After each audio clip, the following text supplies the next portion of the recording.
Umar radiallahu anhu's khilafah, if you lived in Medina at that time, this was the golden age. Everything the Prophet ﷺ talked about that would come to pass in terms of good is happening in the khilafah of Umar ibn al-Khattab radiallahu ta'ala anhu. However, Umar radiallahu ta'ala anhu knew that his time was coming near. And he had these two du'as that he would make. The most famous one, "Oh Allah, grant me martyrdom in your cause and let me die in the city of your Prophet."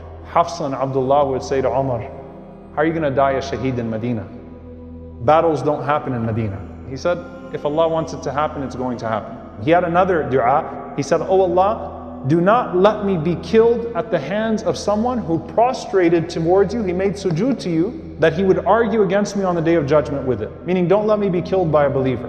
So subhanAllah, his dua is to be killed by a non-Muslim in Medina as a shaheed. Three things that seem completely impossible. So how does this shahada come about? It starts with a man by the name of Abu Lu'lu'a al-Majusi. Abu Lu'lu'a was a skilled craftsman. He used to make weapons of war. And he works under Mughira ibn Shu'bah radiyallahu ta'ala anhu. Now, Abu Lu'lu'a complained to Umar ibn al-Khattab radiyallahu ta'ala anhu, and Umar radiyallahu anhu was a just man. But Abu Lu'lu'a complains that the commission that he's taking from the weapons of war are too much, and I'm working too hard. So Umar radiallahu ta'ala anhu, he takes his complaint, he weighs the evidence on both sides, and Umar radiallahu ta'ala anhu comes to the opinion that it was a fair commission that he was taking. So Umar radiallahu anhu tells him that, it's not an unjust salary that he's taking or a portion that he's taking from you. And at the same time, he tells Al-Mughira ibn Shu'bah to be lenient with him, to be just with him. But Abu Lu'lu'a was enraged by just that judgment. So Abu Lu'lu'a, he goes back and he swears to himself that he's going to kill Umar al-Khattab radiallahu ta'ala anhu. And Umar radiallahu ta'ala anhu is walking by him one day in Medina, and he's making all of these different types of things, and one of the things that he would make was windmills. He would make these spears, and he would make all of these different crafts. So Umar radiallahu ta'ala anhu walks by, and in a nice way, he says to him that, "I heard that you do these things very well. Can you make me one of these also?" And Abu Lu'lu'a says to him, "Ya Amir al-Mu'mineen, I'm going to make one for you that the whole world is going to hear about." SubhanAllah, he's threatening him in a nice way. Umar is not illiterate or naive in this situation. Umar radiallahu ta'ala anhu, he walks away and he's laughing as he's walking away, and he says, "He just promised to kill me." So the Sahaba say to him, "Well, why don't we apprehend him and why don't we kill him first?" He says, "Ayuqtalu ala dhann?" You want him to be killed over a suspicion? He said, "No, absolutely not. That's my hunch from him, that's my sense from him, but it's the qadr of Allah subhanahu wa ta'ala, whatever happens as a result of that." Now subhanAllah, there are these dreams that then start to happen. Auf ibn Malik radiallahu ta'ala anhu, he says, "During the khilafah of Abu Bakr as-Siddiq radiallahu anhu, I saw this rope that was hanging down from the heavens, and the people were trying to reach it." So he says, Umar radiallahu ta'ala anhu was 3 times the size of everybody else, so he grabbed onto it easily and he ascended. So I said, how come Umar radiallahu anhu is the only one that can grab the rope and can ascend? And it was responded to me, because he is the Khalifa of Allah on this earth, وَلَا يَخَافُ لَوْمَةَ لَائِمٍ, and he does not fear the blame of a blamer, وَيُقْتَلُ شَهِيدًا, and he will be killed as a martyr. The second dream is from Abu Musa al-Ash'ari radiallahu anhu. What a beautiful dream. He was in Ash-Sham, and he woke up in the morning and he calls the people and he says that, "I saw an interesting dream last night. I saw that I had horses and crops, and then they started to disappear." So good things started to disappear. And so he said, "I took it and I went to this Jabal, to this mountain, and I saw Rasulullah sallallahu alaihi wasallam and Abu Bakr radiallahu anhu standing in the distance, and Umar radiallahu anhu standing and looking at them. And Rasulullah sallallahu alaihi wasallam is telling to Umar, 'Come to me. Cross over here.'" So Abu Musa, he saw that dream, and they said, "Why don't you write a letter to Umar telling him what you saw?" And he said, "I don't want to be the one to break the news of his death to him." That was actually the year that Umar radiallahu anhu would die. Umar radiallahu ta'ala anhu would die only a few days after returning from Hajj. And the Sahaba describe Umar radiallahu ta'ala anhu raising his hands in Arafah that year, saying, "Ya Rabb, قد كبر سني, I've gotten old, وضعفت قوتي, and my strength is leaving me, وانتشرت أمتي, and the ummah has spread to the world. Take me back to you while you're pleased with me, O Allah. Pleased with what I have done with your ummah." He gets back to Medina from Hajj, the 21st of Dhul Hijjah, Yawm al-Jumu'ah, 23 years after the Hijrah. And Umar radiallahu ta'ala anhu, he stands up and he says, Ayyuhan nas, O people, I saw a dream where a rooster came up to me and it pecked me twice. And then the people said to me that you should appoint a Khalifa. So Umar radiallahu ta'ala anhu said, I interpreted this to mean my death, but Allah will not cause His religion or this ummah to be lost. But he said, if I die, then the Khalifa is to be appointed by those whom the Prophet ﷺ was pleased with when he died. Then comes the day of his death. So it is the 23rd of Dhul Hijjah, Salatul Fajr. And Umar radiallahu ta'ala anhu walks in and he's 63 years old, just like the Prophet ﷺ was 63 years old when he died, just like Abu Bakr radiallahu anhu was 63 when he died. The most extensive narration is from Amr bin Maymun radiallahu ta'ala anhu. And he says that on that day, Umar radiallahu anhu came to Salatul Fajr. And I was standing in the second line, and there was no one between he and I except for Abdullah ibn Abbas radiallahu ta'ala anhu. And he said, Umar radiallahu ta'ala anhu, before he would lead the salah, he would walk between us and he would straighten up our rows. And then Umar radiallahu ta'ala anhu went to lead the salah. He says, Allahu Akbar. So Umar radiallahu anhu was leading Salatul Fajr and I'm praying behind him, and he said he read Surah Yusuf. And he cried a lot as he read Surah Yusuf. SubhanAllah. And then Umar radiallahu ta'ala anhu went into ruku' and he went into sujood. And Abu Lu'lu'a, he had made this dagger that he sharpened from both ends, so he could stab both ways. Umar radiallahu ta'ala anhu, and he poisoned both ends of the dagger, and he was hiding it under his cloth, under his cloak, and he was praying because even though he wasn't a Muslim, right, it's Fajr, no one can see anybody else. So Abu Lu'lu'a waited for him to go into sujood, and as he was in sujood, Abu Lu'lu'a attacked him. And he stabbed Umar radiallahu anhu with that dagger up to 9 times. Stabbed him in his back, stabbed him in his front, stabbed him from his sides. And the worst wound was right in the stomach of Umar radiallahu anhu. So after he hit him enough times and Umar radiallahu anhu was laid out, then he stabbed him the hardest right in his stomach, under his navel. And Umar radiallahu ta'ala anhu, he gasped and he said, قَتَلَنِي الْكَلْبِ. The dog killed me. He remembered that incident, subhanAllah, from that moment when he walked by him. And he recited, وَكَانَ أَمْرُ اللَّهِ قَدَرًا مَقْدُورًا. SubhanAllah, right away Quran comes to his mind. And the affair of Allah subhanahu wa ta'ala was a decree to come true. And the people that were around Umar, some of them started to help him, and then some of them went to pursue Abu Lu'lu'a. And Umar radiallahu ta'ala anhu, what's his concern as he's laying there about to die?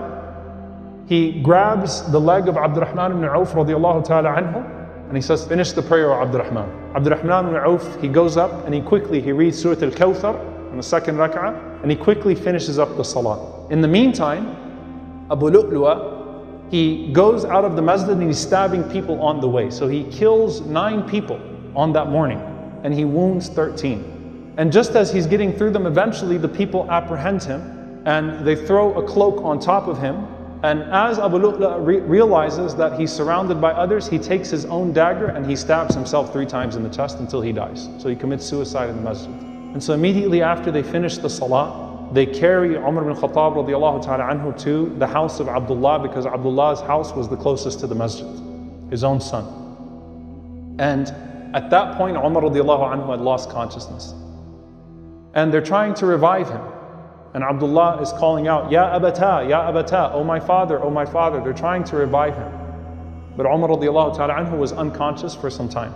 After sunrise, Umar radiallahu ta'ala anhu opens his eyes. What's the first thing he asks? He says, Asalla nas? Did the people finish their prayer? SubhanAllah. And they said to him, yes, they finished their salah. He said, Alhamdulillah, because there is no share of Islam for the one that leaves their prayer. And then he tells Abdullah, sit me up. And he says to Abdullah, bring me some water. When he asks them for water, they think that he's going to drink water. Well, what does he start to do? He starts to do wudu. And Umar radiallahu anhu finishes his Fajr prayer because he was stabbed and made unconscious in the second rak'ah. That's where his heart is.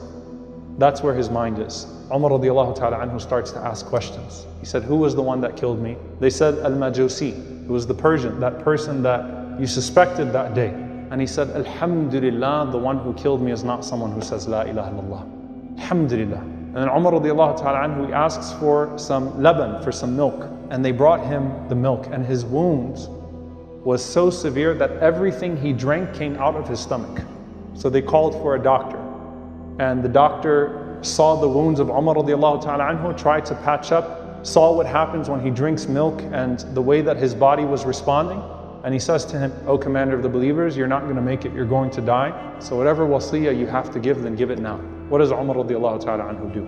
Number one, he calls Abdullah, and he says, "Ya Abdullah, I want you to go around and I want you to see who I owe money, and I want you to make sure that you pay off every single one of those debts. And your father doesn't have much. It's not that he had big debts, it's that he had no money. He's the Khalifa of the Muslims, most powerful man in the world, he has no money." He said, "So you and the kids take care of it." Then Umar radiallahu ta'ala anhu reaffirms the shura, and he appoints those that will appoint the Khalifa after him, and they are the 6 people that are remaining from those who were promised paradise, except for one who would have been the 7th, and that was Sa'id ibn Zayd. Why? Because Sa'id ibn Zayd is his brother-in-law, he is his cousin, and Umar radiallahu anhu wants to keep his family away from the Khilafah. He wants to avoid nepotism in any way possible. And then he calls Abdullah, and he says to Abdullah that I have one wish.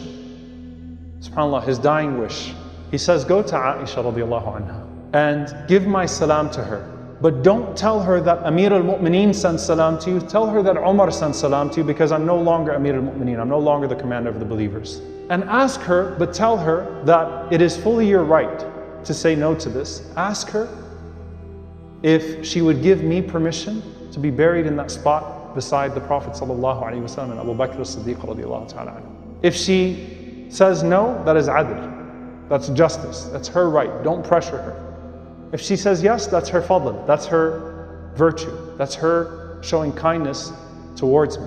Abdullah ibn Umar radiallahu ta'ala anhuma says, "I went to Aisha radiallahu ta'ala anha, and I found Aisha radiallahu ta'ala anha weeping profusely. And subhanAllah, they said Aisha cried more when Umar died than when her own father Abu Bakr died. And they said to her, why? She said, because Umar was the door between us and the fitna.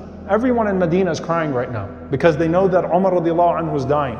So Abdullah ibn Umar radiallahu anhuma says, "Assalamu alayki ya ummi, peace be unto you, my mother. I have a request from Umar.